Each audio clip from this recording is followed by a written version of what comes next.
Headline: DeFi gets leaner. Gnosis fires treasury manager with 88% backing. Published at 6:37 p.m., November 24, 2025. Gnosis, the DAO behind Safe, CoW Swap, Gnosis Chain, and Gnosis Pay, has voted to fire its treasury management partner, KPK, with 88% voting in favor. Proposal GIP 143 cites extensive community discussions about KPK's performance, cost, risk exposure, and alignment with DAO objectives. The Gnosis DAO treasury is valued at over $175 million, according to DeFi data. KPK, formerly Karpatky, began as part of Gnosis before spinning off into a separate entity last year. In a recent update, made on the same day as GIP 143, KPK detailed its efforts to cut costs from $6.3 million in 2024 to $2.2 million in 2025 to date. It also promised to clarify scope by limiting focus to treasury and liquidity management. Read more: Gauntlet's $2.3 million contract renewal with Compound faces backlash complaints. However, the cost savings appear to be too little, too late. Gnosis forum users pointed to highly contentious fees of 1% of AUM and 20% of yield generated. 2022's GIP 58. One user referred to past discussions over underperformance against benchmark assets SUSDS from Sky, formerly Maker, and Lido's WSTETH.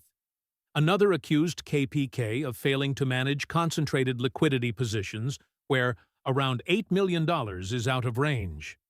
In addition to the above, an incident with a TRES-DAI liquidity pool on Balancer created tensions back in June.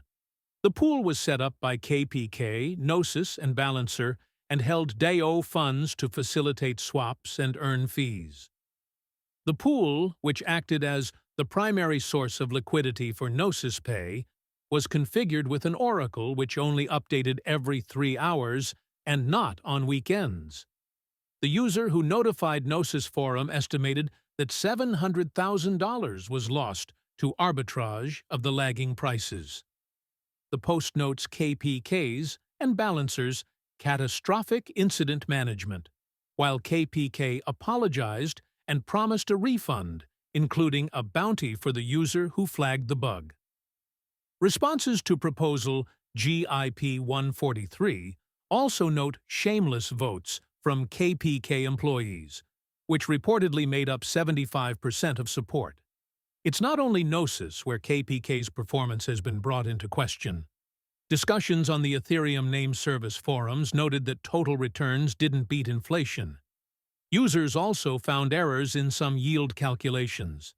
KPK's defense, KPK's response to the proposal, pointed to the poorly defined scope of the initial engagement and a ballooning of responsibilities.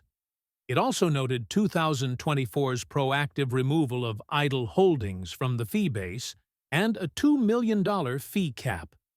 KPK does, however, recognize that they should have delivered structured updates and clear reporting cycles. This focus on communication was reiterated in an open letter, though users pushed back, stating, "It's not a communication issue, it's a performance issue." DeFi getting leaner, treasury managers and risk consultants are a way for DAOs to outsource sensitive work to specialists, rather than relying on token holder voting. However, accusations of service providers siphoning off fees while doing the bare minimum aren't uncommon. DAOs are now seemingly pushing back on the fully decentralized model. Last year, a public spat between DeFi lending giant Aave and its former risk advisor came to a head when Gauntlet jumped ship to competitor Morpho.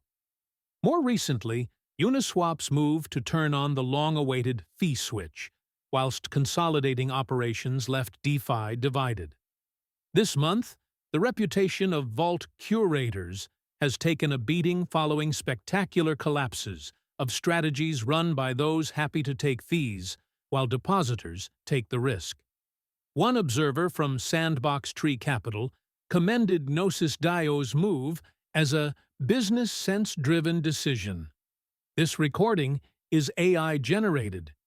Get more crypto news at protos.com.